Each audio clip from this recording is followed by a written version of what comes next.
தொடரும்.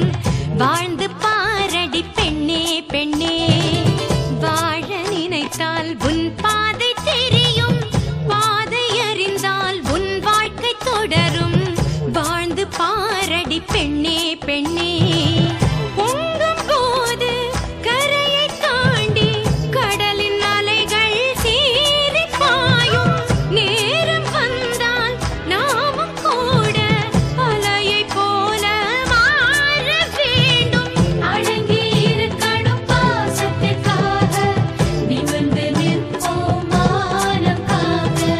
அடங்கி இருக்கணும் பாசத்திற்காக, நிமிர்ந்து நிற்போம் மானம் காக்க. வாழ நினைத்தால் உன் பாதை தெரியும். பாதை அறிந்தால் உன் வாழ்க்கை தொடரும். வாழ்ந்து பாரடி பெண்ணே பெண்ணே. காலகாலமாய் காற்றுக்கு வேலி ஓடலாகுமா மாற்றடி தோழி.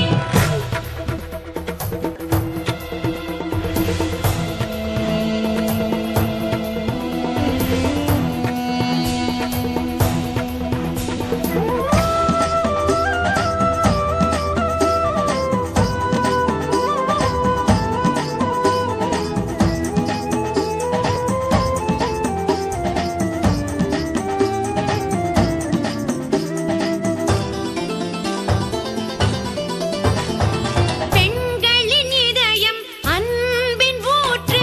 கண்களின் வழியே அன்பை காட்டு. தோளின் மீது ஏறும் சுமைகள் யாவும் தாங்கும் பலம் வருமே.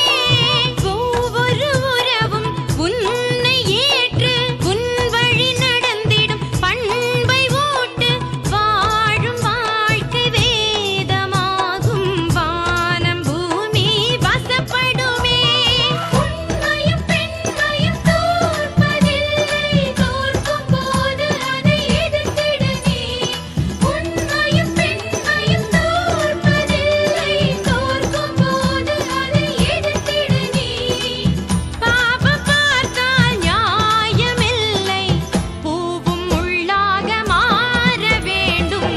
அடங்கி இருக்கணும் பாசத்திற்காக, நிமிர்ந்து நிற்போம் மானம் காக்க. வாழ நினைத்தால் உன் பாதை தெரியும். பாதை அறிந்தால் உன் வாழ்க்கை தொடரும். வாழ்ந்து பாரடி பெண்ணே பெண்ணே. பொங்கும் போது கரையை தாண்டி கடலின் அலைகள் சீறி பாயும். நேரம் வந்தால் நாமும் கூட அலையை போல மாற வேண்டும். அடங்கி இருக்கணும் பாசத்திற்காக, நிமிர்ந்து நிற்போம் மானம் காக்க. அடங்கி இருக்கணும் பாசத்திற்காக, நிமிர்ந்து நிற்போம் மானம் காக்க.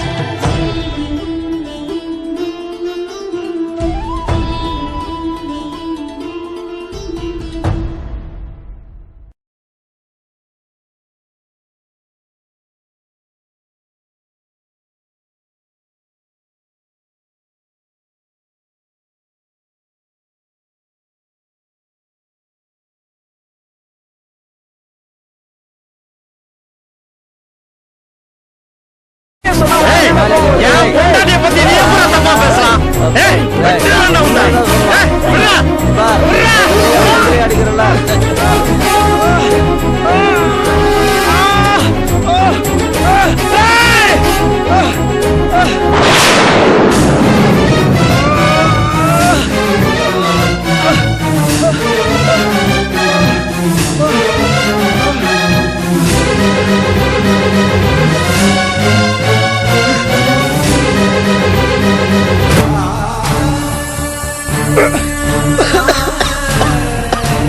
Ah!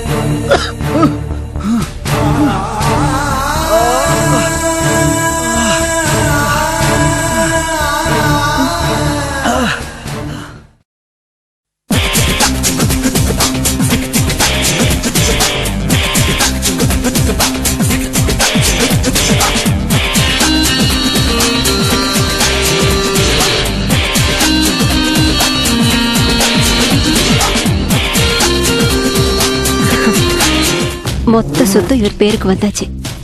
இனிமே கேர்ஃபுல்லா கையை நகர்த்தணும். எதுவும் கையை விட்டு போயிடக்கூடாது. என்ன சித்ரா யோசிக்கிற? உங்களை பத்தி தான் யோசிச்சுட்டு இருந்தேன். என்ன பத்தியா? என்ன எவ்வளவு கஷ்டப்பட்டு இருக்க. அப்பப்பப்பா, உன் வைஃப் கூட எப்படிதான் இவ்வளவு வருஷம் குப்பை கொட்டினியோ. இதுவே வேற யாராவது இருந்தா தூக்கு மாட்டிட்டு செத்து போயிருப்பாங்க. ஏன்னா எப்ப பார்த்தாலும் அவ உன்னை அசிங்கப்படுத்திட்டு தானே இருந்தா. உன்னை வாய் திறந்து பேச கூட விட மாட்டால. எத்தனை நாள் அவகிட்ட திட்டு வாங்கியிருப்ப. இருந்தாலும் உனக்கு ரொம்ப பொறுமை ஜாஸ்தி. இல்லனா இந்த மாதிரி நரகு மாதிரி வீட்ல இவ்வளவு நாள் குப்பை கொட்டி இருக்க முடியுமா? கரெக்ட் சித்ரா. நீ என்னோட வாழ்க்கையில வந்த பிறகுதான் எனக்கு சந்தோஷம் தான் என்னன்னே தெரிய ஆரம்பிச்சது. கவலைப்படாத குமார், இனிமே நான் உன்னை கஷ்டப்பட விட மாட்டேன். இது பார், முதல்ல நாம ஒரு வீடு எடுப்போம், அப்புறம் கல்யாணம் பண்ணிப்போம், அதுக்கப்புறம் உன்ன வாழ ஆரம்பிப்போம். என்ன யோசனை? யாருக்காவது பயப்படுறியா? ஆமா சித்ரா, என் வைஃப் இருக்காளே, அந்த ராட்சசி இருக்கிற வரைக்கும் ரொம்ப கஷ்டம். நம்மள நிம்மதியா வாழ விட மாட்டா. அப்படின்னா நாம இப்படி பார்த்துட்டே இருக்க வேண்டியதானா? கண்ட கனவெல்லாம் அப்படியே காத்தோட பறந்து போயிட வேண்டியதானா? நாம 2 பேரும் சேரவே முடியாது, அப்படித்தானே? ஏன் சித்ரா இப்படி எல்லாம் பேசுற? அதுக்கு ஒரு வழி இல்லாம போயிடும். இத பாரு, உனக்கு பிரச்சனையே கிடையாது, எனக்கு தான் பிரச்சனை. எங்க அத்தை பையன் தூக்கத்துல கூட என்னதான் கல்யாணம் பண்ணிப்பேன்னு ஒத்த கால்ல நிக்கிறான். என்னால இனிமே காலம் தள்ளவே முடியாது. உடனே ஏதாவது ஒரு நல்ல முடிவா எடுத்தாகணும். நானும் அதை பத்தி தான் நிறைய யோசிச்சு பார்த்தேன். ஆனா எப்படி பார்த்தாலும் என் பொண்டாட்டி தான் கண்ணு முன்னாடி வந்து நிக்கிறா. அப்ப அவ இருக்கிற வரைக்கும் நம்ம ஒண்ணு சேர வாய்ப்பே இல்ல, அப்படித்தானே? உனக்கு நான் முக்கியமா இல்ல உன் வைஃப் முக்கியமா? சொல்லுங்க, யார் முக்கியம்? நீதான். நான் தானே? அப்பா, இந்த ஒரு வார்த்தை போதும், மீதியே நான் பாத்துக்கிறேன். என்ன பண்ண போற? உன் வைஃப் உனக்கு தேவையில்லை தானே? ஆமா. அப்போ கொன்னுட வேண்டியதுதான்.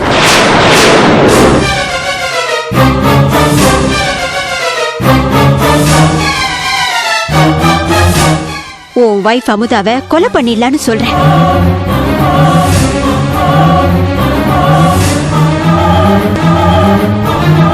இது பாருங்க, நீங்க சைலண்டா இருந்தா போதும், எல்லாத்தையும் நான் பாத்துக்கிறேன். கொலை செய்ய ஆள் கூட ரெடியா இருக்கு. யாருன்னு கேக்குறீங்களா? எங்க அத்தை பையன் கார்த்தி. ஒரே கல்ல 2 மாங்கா, ஒரு கொலையில 2 டிக்கெட் அவுட். பயமா இல்ல? நாமே ஏன் பயப்படணும்? பொண்டாட்டிய கொலை செய்ய போறது என்னோட மாமா, அவர்தான் பயப்படணும். கார்த்தியை எப்படி ஒழிச்சு கட்டுறதுன்னு யோசிச்சுக்கிட்டே இருந்தேன். இதுதான் சரியான ரூட். பொண்டாட்டிய கொலை பண்ண கேஸ்ல கார்த்தி உள்ள போயிடுவாரு. நாம 2 பேரும் ஃப்ரீ பேர்ட்ஸ் ஆயிடுவோம். இது பாருங்க குமார், யோசிக்காம சரின்னு சொல்லுங்க. இது போதும், இதுக்கு மேல நடக்கிறத மட்டும் பாரு. இதே மாதிரி நான் சொல்றதுக்கெல்லாம் நீ தலையாட்டிக்கிட்டே இருந்தா எனக்கு அதுவே போதும்.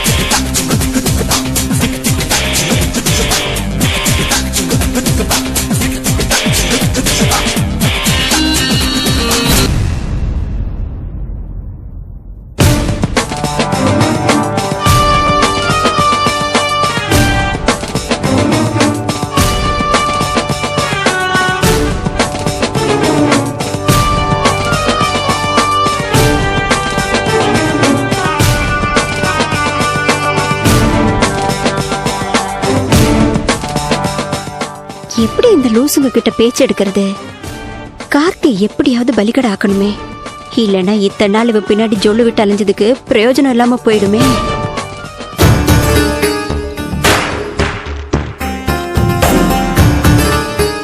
கிராமத்துல வளர்ந்தவ அத்தை பையன் என் மேல பாசமா தான் இருந்தா.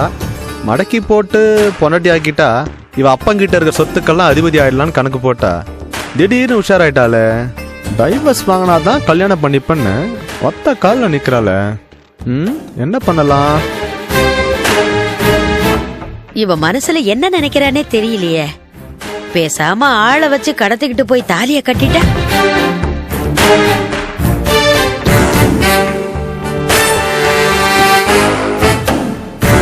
அத்தை, என்னத்த பலமா யோசிக்கிறீங்க?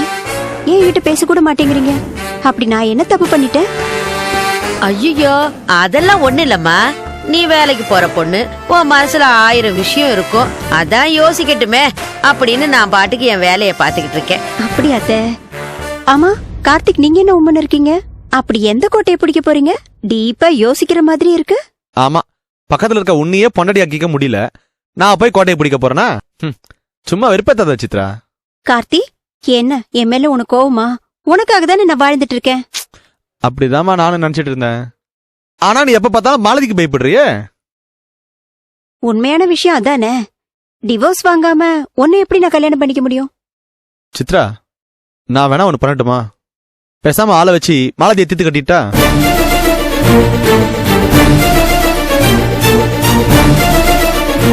அடப்பாவி, நீயே ஒரு அடியாளு. உன்னை யூஸ் பண்ணி நான் இன்னொருத்தைய கொலை செய்ய போறேன். அது கூட தெரியாம இவர் ஆளை வச்சு இன்னொருத்தைய கொலை பண்ண போறாராம்.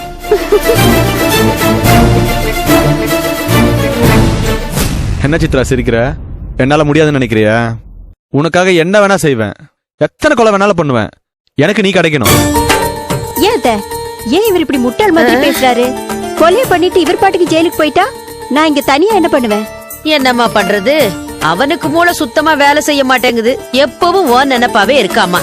உன் கழுத்துல தாலிய கட்டிட்டானா என் புள்ளைய பிடிச்ச நோய் தீரும். அது வரைக்கும் இப்படித்தான் பைத்தியமாவே இருக்க போறான். ஆனா நீதான் எங்களை நம்ப மாட்டேங்கிறிய. ஏதோ டைவர்ஸ் பேப்பரு அது வேணும் இது வேணும்னு கேக்குற. அந்த மாலதி அதெல்லாம் தர மாட்டாமா.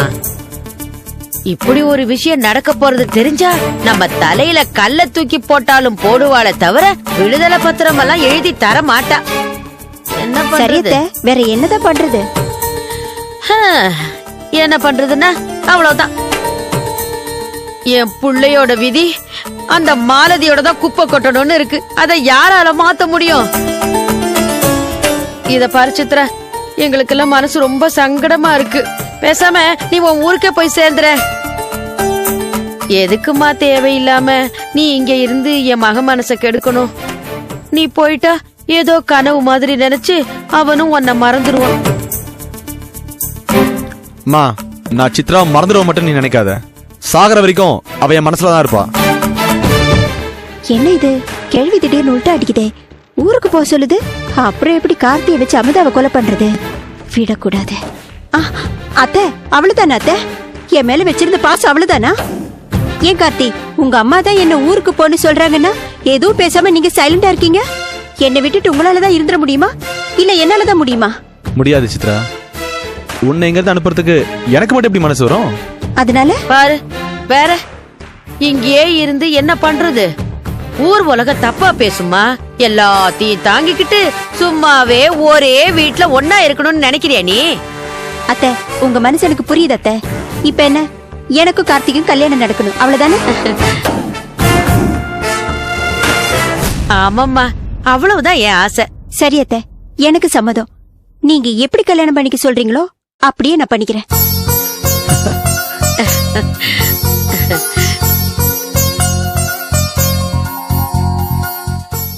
ஆனா ஒரே ஒரு கண்டிஷன். என்னன்னு சொல்லு சித்ரா. எதா இருந்தாலும் ஓகே, நான் தயார். இல்ல பெருசா ஒண்ணும் இல்ல, நீங்க வேலைக்கு போகணும். இவ்வளவுதானா? Double okay.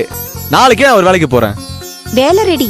நான் வேலை செய்யற கம்பெனி எம்டிக்கு பர்சனல் டிரைவர் வேணுமா, அந்த வேலையை தான் நீங்க செய்யணும். ஓகே, நான் ரெடி. அம்மா, நீ என்னமா சொல்ற? நான் என்னடா சொல்ல போறேன்? வாழ போறது நீங்க ரெண்டு பேரும். நீங்க பார்த்து முடிவு பண்ணுங்க. சரி சித்ரா, நீ சொல்ற வேலைக்கு நான் தயார். ஆனா நம்ம கல்யாணம் சரி, ஒரு 10 நாள் டைம் கொடுங்க. நீங்க வேலைக்கு சேர்ந்து சரியா 10 நாள் ஆகட்டும், அதுக்கப்புறம் நம்ம கல்யாணம், ஓகேவா? ஓகே. சரி சித்ரா, இவ்வளவு ஹாப்பி நீ சொல்லிருக்க. நான் போய் ஸ்வீட் வாங்கிட்டு வந்துடுறேன். இதை நம்ம கொண்டாடணும்ல. வரமா? போ போ. கல்யாண ஆசையை காட்டினாதான் நீ இந்த வேலையை செய்வேன்னு தெரியும். உன்னை வச்சு அமுதாவை கொலை பண்ணிட்டு உன்னை கொலைக்காரன்னு போலீஸ்ல புடிச்சு கொடுத்துட்டா என் வாழ்க்கை எந்த பிரச்சனையும் இல்லாம சந்தோஷமா ஓடும். என்னம்மா, அதான் அவன் கார்த்திக்கு வேலைக்கு போறேன்னு சொல்லிட்டான். நீயும் 10 நாள்ல கல்யாணம் பண்ணிக்கலாம்னு சொல்லிட்ட. அப்புறம் எதை பத்தி யோசிச்சுக்கிட்டு இருக்க? சந்தோஷமா இருமா, நீ சந்தோஷமா இரு. அம்மாடி சித்ரா, உனக்கு சின்ன வயசுல இருந்து இந்த பால் பாயாசம், அதுவும் அத்தை பண்ற பால் பாயாசம் உனக்கு ரொம்ப பிடிக்கும்ல? அத நான் இப்பவே பண்ணிட்டு வரேன். ஏண்டா செல்லம், இந்த பாயசத்துல முந்திரி, திராட்சை, பிஸ்தா, பாதாம் இதெல்லாம் போட்டு பாயசம் கொண்டு வரட்டுமா? செஞ்சுட்டு வந்துடுறேன். அம்மாடி, நீ எதுக்கும் கவலைப்படாத செல்லம். அத்தை ஒரே நிமிஷத்துல பாயசம் பண்ணிட்டு வந்துடுறேன்.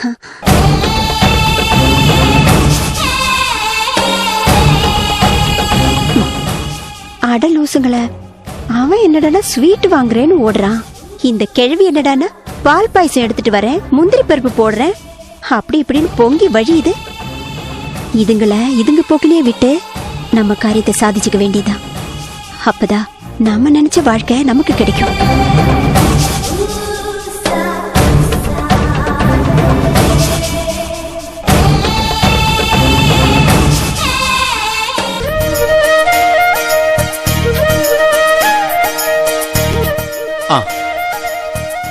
மாப்பிள்ள, நீங்க ரெடியா? என்ன மாமா இன்னும் ரெடி ஆகணும்? எப்படி கோவில் போய் செய்ய வேண்டிய நிறைய வேலைகள் இருக்கு. அப்புறம் எல்லாத்தையும் நாம தானே பார்த்தாகணும். நமக்கு வேற யார் இருக்கா? நான் எனக்குமே அதிர்ஷ்டம் இல்லாதவன் மாப்பிள்ள. இல்லன்னா உங்க வயசுல எனக்கு ஒரு பையன் இருக்கான். அவன் ஒரு வேஸ்ட் கேண்டிடேட். அவன் அக்கா கல்யாணம் வந்தானா, அவன் தான் இந்த வீட்டு வேலை எல்லாம் தலையில போட்டுக்கிட்டு செய்ய வேண்டிய ஆளு. அவன் இந்த பக்கம் திரும்பி கூட பார்க்கலையே. மாமா யாரை பத்தியும் எதை பத்தி கவலைப்படாதீங்க. உங்களுக்கு நான் இருக்கேன். சரியா? இது என் குடும்பம். அந்த நம்பிக்கையில தான் மாப்பிள்ள நான் இருக்கேன். என்ன மாமா, எங்க அப்பா நல்லா உங்ககிட்ட பிளேடு போட ஆரம்பிச்சிட்டாரா? மாமா, உங்க சின்ன வயசுக்கு என்ன மாதிரி யூத்து கிட்ட பேசணும். இல்ல உள்ள எங்க அக்கா மேக்கப் போட்டுட்டு இருக்கலே, அவ கிட்ட போய் ஏதாவது நீங்க பேசலாம். அதை விட்டுட்டு ரொம்ப வயசான இந்த ஓல்டு மேன் கிட்ட போய் பேசிட்டு இருக்கீங்களே, சரியான போரு மாமா நீங்க. நந்தினி சும்மா கிண்டல் பண்ணாத. நிறைய வேலை இருக்குமா, அந்த டென்ஷன் தான். கோவில் ஐயர் வந்துட்டாரான்னு தெரியல. அப்புறம் மாமா ஹோட்டல் டிஃபன் சொல்லியிருக்கேன், அது என்னாச்சுன்னு தெரியல. அப்புறம் கல்யாணம் நடந்துட்டா கோயில சர்டிஃபிகேட் தருவாங்க, அது கொடுக்குற ஆபீசர் வந்துட்டாரான்னு தெரியல. இப்படி ஐயோ, ஏகப்பட்ட போதும் போதும் போதும். சுத்த போர் மாமா நீங்க. என்னவோ 10 குழந்தை பெத்த மாதிரி பேசிட்டே இருக்கீங்க. ஐயோ, பாத்தீங்களா மாப்பிள்ள? இன்ஃபேக்ட் ஒன்னும் தெரியாது, எப்படி குழந்தை மாதிரி பேசிட்டு இருக்க. ஆனா ஒரே ஒரு ஆறுதல் மாப்பிள்ள, திக்கு தடுமாறி நடுக்காட்டுல நின்னுட்டு இருந்த என்ன காப்பாத்த கடவுள் மாதிரி நீங்க வந்தீங்க. என்ன மாமா பெரியவாத்தனை பேசிட்டு? உண்மையை சொல்லணும்னா நான் தான் ஆதரவற்று எங்க போறதுன்னு தெரியாம அலைஞ்சிட்டு இருந்தேன். நீங்க தான் எனக்கு ஆதரவு கொடுத்து வீட்டுல தங்கத்தை இடமும் கொடுத்து என்ன உங்க புள்ள மாதிரி பாத்துட்டீங்க. அன்னைக்கே நான் முடிவு பண்ணிட்டேன் மாமா, இந்த குடும்பத்தை உண்மையா இருக்கணும்னு. அதான் இனிமே இது என் குடும்பம், இதை பத்தி நீங்க கவலைப்படாதீங்க.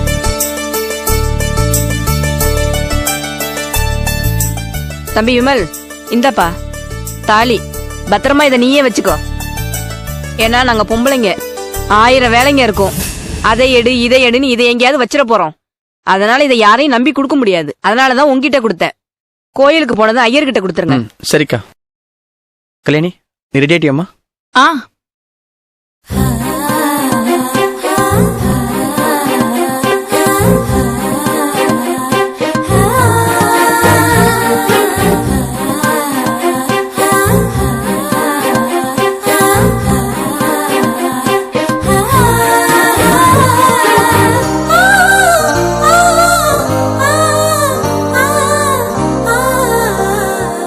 கல்யாணி உன்கிட்ட நான் ஒரு விஷயத்தை ஓப்பனா சொல்லட்டுமா? உன்னை எப்பயுமே பாக்குறத விட இன்னைக்கு நீ ரொம்ப அழகா இருக்கிற.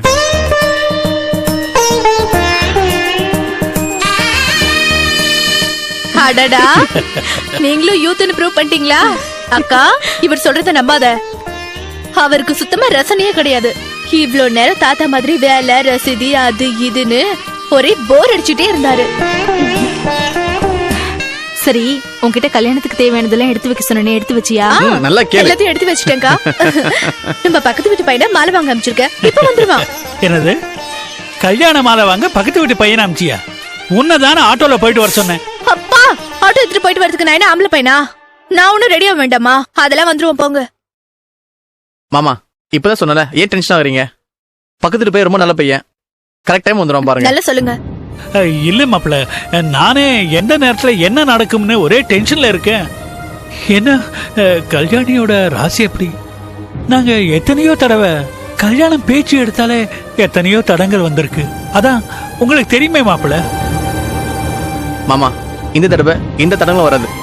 ஏன்னா எனக்கும் கல்யாணிக்கும் நல்லபடியா கல்யாணம் நடக்கும்னு அந்த ஆண்டோட முடிவு பண்ணியிருக்கான். அது யாராலையும் தடுக்க முடியாது மாமா.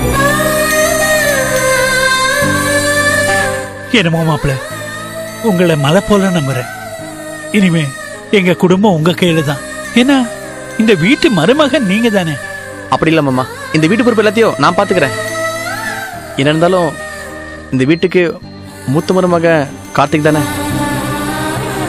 அதான் மாமா, உங்க மூத்த பொண்ணு மாலத்தியோட வீட்டுக்காரு. வேண்டாம் மாப்பிள்ள, வேண்டாம். அவரை பத்தி பேச வேண்டாம்.